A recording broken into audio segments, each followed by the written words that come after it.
واضح ہے. اسی آیت کا پہلا لفظ بول رہا ہے کہ معراج جسمانی ہے.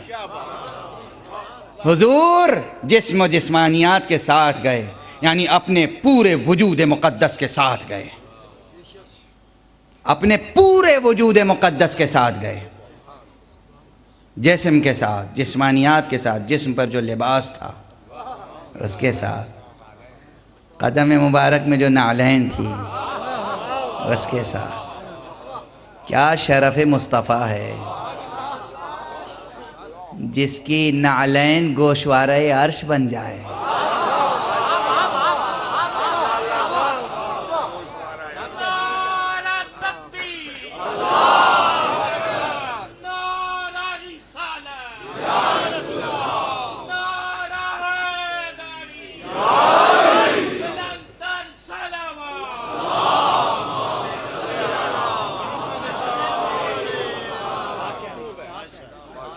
یہ پہلا لفظ ہے آیت کا. دوسرا لفظ سبحان الذی اسرا. الذی کو چھوڑ رہا ہوں ابھی. الذی سے بھی کچھ بحثیں وابستہ ہیں، مگر ابھی گزارش نہیں کروں گا، ابھی 2 تقریریں اور باقی ہیں. اسرا، اسرا کے معنی ہے راتوں رات سفر کرنا. اسرا بعبدہ. اسرا کے بعد جو ایک بے ہے، یہ ایک بے میں ایک جہان معنی پوشیدہ ہے. بے عبد ہی پورا لفظ نہیں ہے. عبد ایک لفظ ہے، ہی ایک لفظ ہے، بے ایک لفظ ہے مستقل. ہی ضمیر ہے مضاف الیہ، بے حرف جر ہے جو تعدیے کے لیے آیا یہاں پر. یہ بے وہی ہے حرف جر جو بسم اللہ میں ہے.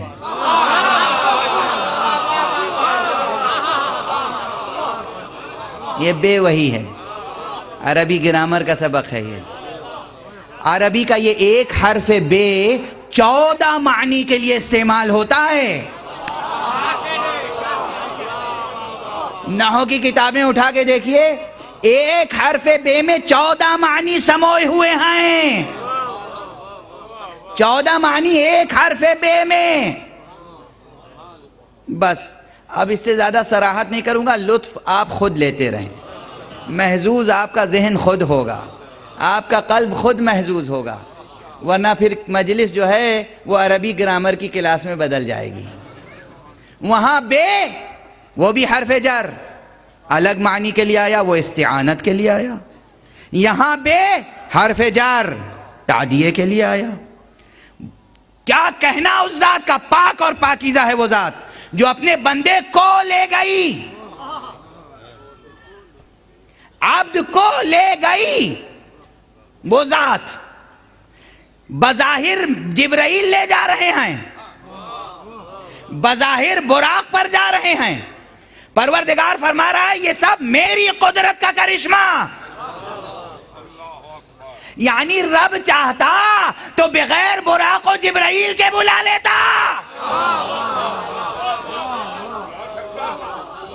مگر اس نے براق و جبرائیل کو رکھا تاکہ ذہن بشری سوچے بار بار کہ معراج جسمانی تھی روحانی نہیں. جسمانی تھی روحانی نہیں. جسمانی تھی روحانی نہیں. صرف روحانی نہیں، پورے وجود کے ساتھ. مصطفیٰ کی ذات، مصطفیٰ کا وجود روح و بدن کے ساتھ معراج پر گیا. کیوں اتنا زور دے رہا ہوں، یہ نتائج بعد میں عرض کروں گا.